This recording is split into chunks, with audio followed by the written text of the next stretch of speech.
On today's menu is a popular dish from West Bengal, a region in the eastern part of India. It is very easy to make and extremely delicious. Namaskar and welcome to Curries with Bumbi. We will first blend all these ingredients. I have taken onions, a green chili which is totally optional, a garlic clove. I do not like adding much of garlic in this recipe, and I have also taken ginger. All of these will go in my blender jar along with 1/4 of a cup of water, and we need a smooth paste. Pot on medium-high heat with 3 tablespoons of oil. To this I added a tablespoon of my homemade ghee. You can make it with only oil, but ghee always enhances the flavor. Once the oil and ghee gets hot, lower the heat, and next it's time for the whole spices to go in. We need bay leaves, green cardamoms, which I always crack open a little bit before adding so that they do not burst open in the hot oil. We also need cloves and a small cinnamon stick. All enter the hot oil. Stir for about 2 to 3 seconds and then the onion, ginger, garlic, green chili paste goes in. Now increase the heat from low to medium and stir this paste from time to time till it becomes thick. This will take some time and patience, and this is the hardest part of the recipe. It's more of a test of your patience here because you need that onion paste to be well fried.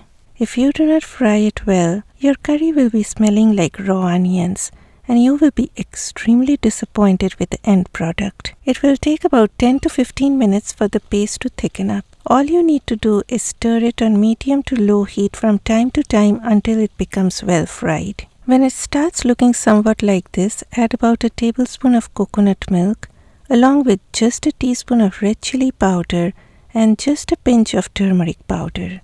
Please do not add more than a pinch of turmeric powder for this recipe. Mix everything and then add the prawns. Usually prawns along with their head is chosen for this recipe because the juices from the head makes this gravy all the more delicious. But you can also use it without the head.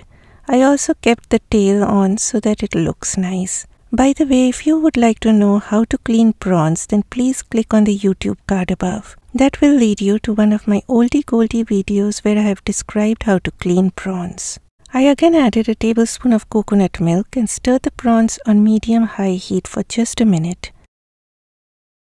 Then leave the prawns like this on medium-high heat for another minute, but not more than that as they may turn rubbery. Then comes the creamy goodness, that is a cup of coconut milk along with 1/3 of a cup of water.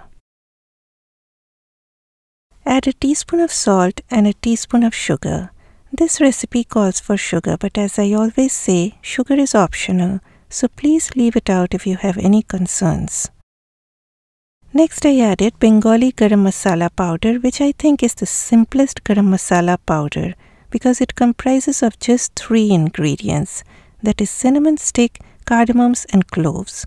I have a video on it which is running on the YouTube card above, but my friends, you can use any garam masala powder of your choice. I added 2 whole green chilies. Adding them whole like this won't make the curry hot, but the gravy will get that beautiful chili flavor. Next, cover on low heat for 8 minutes if using prawns with head or 6 minutes if using without the head. After 8 minutes, lid off and cook on high heat for 1 more minute. At the end, I love using a little bit of lemon juice, which is my addition to the recipe, because I feel that a little bit of lemon juice adds up so much flavor and freshness to this dish. And then you are done. It is extremely delicious, my friends, so please give it a try. Please send me your feedback after trying this recipe, and I will see you next time. Bye bye.